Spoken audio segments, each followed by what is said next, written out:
We have been through a lot of wars together, and this blizzard is the one for the ages. Certainly it is the blizzard of the century. And we are here to talk about our collaborative approach to dealing with this crisis, and it is a crisis, as well as joined by our incredible teams. I'll be introducing our representatives from the state who've joined me here. We spent Christmas in downtown Buffalo in a hotel yesterday, and I appreciate everyone, all the first responders and the National Guard who are here, all our local police and fire professionals for sacrificing the time away from their families so we can keep your families safe. I'm joined by Commissioner of Homeland Security and Emergency Services, Jackie Bray, and the Commissioner of the Department of Transportation, Marie-Therese Dominguez, as well as our Police Superintendent, Western New York Zone, Steve Nigrelli. I did have a chance to go out around the city this morning and survey some of the sites, and mostly to thank people. I was at the Buffalo Police Garage talking to the team of police department officials and their SWAT team, as well as our state police, and talk about how they have been out there, talking to them personally about their experiences, going into homes, going into vehicles, and too many tragic times finding people who did not survive the experience. And I want them to know that we know that it's difficult work to do. And they're grieving inside, as we all are, for the families who are getting the horrible, heartbreaking news that their loved ones succumbed to the storm over the last day or two. And our hearts are breaking for them. And we'll be there to support their families and get them through this, but also the people who are the ones who find their loved ones. It does take a toll.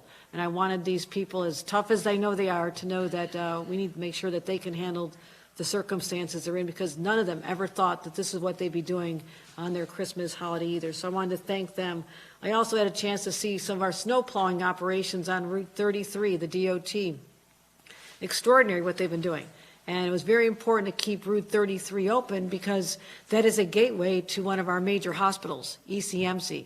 So we had to make sure that the doctors and nurses and professionals could get to their jobs, as well as clearing a path for ambulances and other emergency vehicles to get to the hospitals as well. So I had a chance to go thank them. Also stopped by the Maston Avenue Armory to talk to the men and women of the National Guard who've come in from all over the state, have been deployed there, over 400 strong.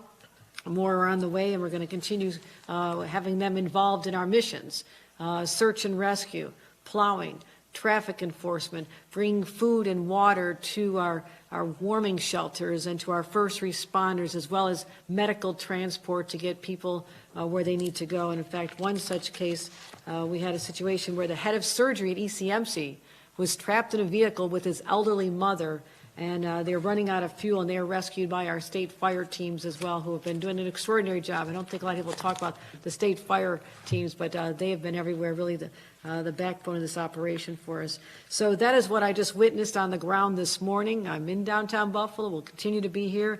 And as much as we can see the skies right now, we know that the storm is coming back. We're expecting another 6 to 12 inches. And in the south towns, the southern part of Erie County, a little bit south of here, they had 30 to 40 inches of snow overnight. So anyone who declares victory and says it's over, it is way too early to say this is at its completion of. Maybe the severity is downplaying now, and right now it's not as bad as it had been over the last couple of days, but it is still a dangerous situation to be out. And that is why the driving bans and county executive and the mayor can address what's going on in their municipalities, but the driving bans that we have here at the state level, the New York State Thruway Authority closed from the Pennsylvania border all the way to Henrietta near Rochester. That is because we still have scores and scores of vehicles that were abandoned when people left during the storm, or just in a ditch they can't possibly get out. We have had snowplows, major snowplows, and rescue vehicles. I saw them myself in ditches buried in snow. So those circumstances are still difficult. We need to have the roads open to continue plowing and salting and removing all those vehicles. So the thruway will remain closed until further notice. We're assessing right now what the conditions will be over the next few hours and decide when we can get it open safely. Also closed are the routes 190, the Route 400, 219, and Route 5. Those are the main arterials that the state is responsible for.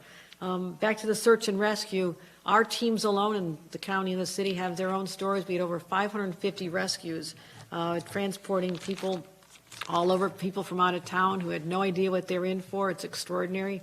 The people in Williamsville and Christmas Eve rescued by a plow team of family of six was rescued. It was a very frightening experience for all of them, and I'm so grateful that we had our plow drivers literally involved in the rescue as well. And that goes to the testament of the hardworking state workers and local officials and partners we had working as well. So the National Guard's on the ground. We have the weather forecast, not that great, but it's improving. And I also want to mention what's going on in Watertown, another site in the state that we're responsible for assisting with, in constant communication with their leadership team, the county and the mayor of Watertown. They're continuing to get more snow. Another 3 inches per hour is coming down, and some of the roads in that area are closed.